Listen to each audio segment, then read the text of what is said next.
laaste dag van die tweede week van Each One Reach One en ons het gister lekker geluister na 'n praktiese voorbeeld van gebedskalender en ons wil vandag dit 'n bietjie verder vat.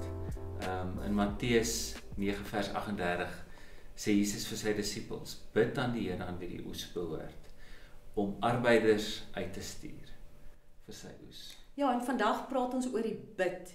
Die bid vir die oes. Daar is mense reg rondom ons lewe wat ons raak leef elke dag, wat regtig nodig het dat ons vir hulle moet bid. Miskien is jy in 'n baie goddelike omgewing, maar as jou lewe lyk soos my lewe, dan is daar baie om voor te bid. In ons land, as jy die radio luister, jy hoef nie baie lank te weet, daar is baie wat ons voor moet bid nie. Ons het al vroeër in die Each One reeks het Reinhard met ons 'n bietjie gesels oor 'n counterculture en hoe ons sout en lig moet wees.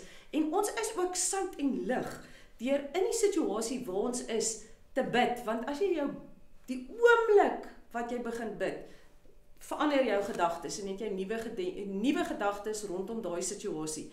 En kan die Heilige Gees mens gebruik om jou gedagtes net anders te rig anders as die negativiteit wat ons so dikwels in Suid-Afrika mee gekonfronteer is. Daai moedeloosheid as ons koerant lees. Die oomblik wat ons begin bid is dit 'n nuwe, is ons net nuut. Ja. En die Bybel is so prakties daar. Waar Jesus sê bid vir die oes en bid vir arbeiders. So ons kan bid spesifiek daar vir mense wat nog bereik moet word, mense wat hom nie ken, en ook vir die arbeiders, want daar is so min. Ja, en miskien nie, ons het ook gepraat oor die opdrag wat ons het, elkeen van ons die opdrag wat ons het, Matteus 28, om te gaan, en baie keer moet jy gaan net na jou buurt, gaan net uit jou huis uit, kom net in beweging, gaan net en begin net bid. Dit is so 'n lekker praktiese ding wat so maklik is om te doen. Ons het toe ons kinders klein was gereeld, ten minste eenmal 'n kwartaal, het ons daai hele skool se kinders bymekaar gekry en ons het vir hulle plekke gegee en spesifiek hulle gehelp om te leer hoe bid ek vir my skool? Hoe bid ek vir die personeel? Hoe bid ek vir my maatjies op die speelgrond? Mens bid net anders wanneer jy on-site is. As jy op die speelgrond is, ewe skielik weet jy van al die goed wat daar is om voor te bid. En die oomblik wat jy stap verby al die knelpunte waar jy weet die probleme is, ewe skielik weet jy waarvoor om te bid. Hoeveel keer het ons nie al in ons land se geskiedenis gehad wat daar verskriklike krisisse probleme is nie, wat mense bymekaar kom en bid vir jou omgewing, bid vir jou omgewing se mense. Dit is ook 'n uitreik. Dit is ook waar uitreik begin. Dit is ook waar Each One Reach One. Dit is deel daarvan om te bid vir jou omgewing en bid vir jou omgewing se mense, bid vir jou familie. Dit is mense wat bietjie verder is, baie keer bly jou familie nie by jou nie, ons bid in jou middelike omgewing en dan kring dit verder uit. Dit is hoe dit vir ons gegee is in Matteus 28 en in Handelinge 1 vers 8, waar ons bid op dieselfde manier uitreik, op dieselfde manier bid ons vir ons in ons huisgesinne saam met ons daaglikse om die tafel gebed, ons tafelgebed, en dan ook vir mekaar, en dan ook verder vir ons families wat ook nie by ons bly nie, ons vriende en ons gemeenskap, en ook tot aan die uithoeke van die wêreld. Want daar is mense wat ook ons ondersteuning nodig het. Almal is nie so bevoorreg soos ons in Suid-Afrika, waar ons elke dag die geleentheid het om te reageer op die evangelie nie.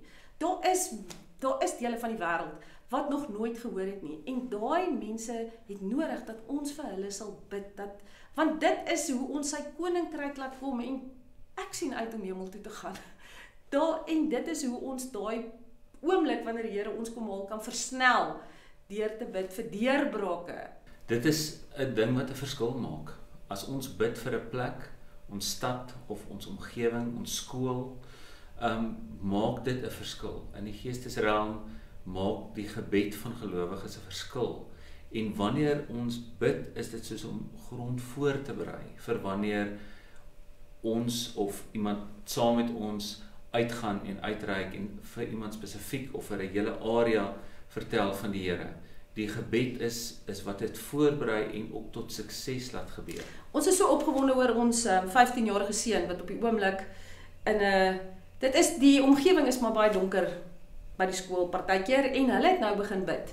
Eers was hulle net 2 wat saam gebid het en toe is hulle 4 en nou is hulle al 'n hele klomp wat saam bid en ek het die voorreg gehad in my eie lewe toe ons in standaard 7 destyds het ons nog gepraat van die standaards in standaard 7 begin saam met bid het was ons ook 2, later was ons 4, later het ons in die auditorium saam begin bid vir ons skool en vir mekaar. Ons het nie eers geweet hoe nie, maar ons het gebid. Ons het geweet ons het gebid. En later kon hulle as die skoolklok lui, kon hulle nie die saal begin nie, want ons het nog nie klaar gebid nie. So begin net bid.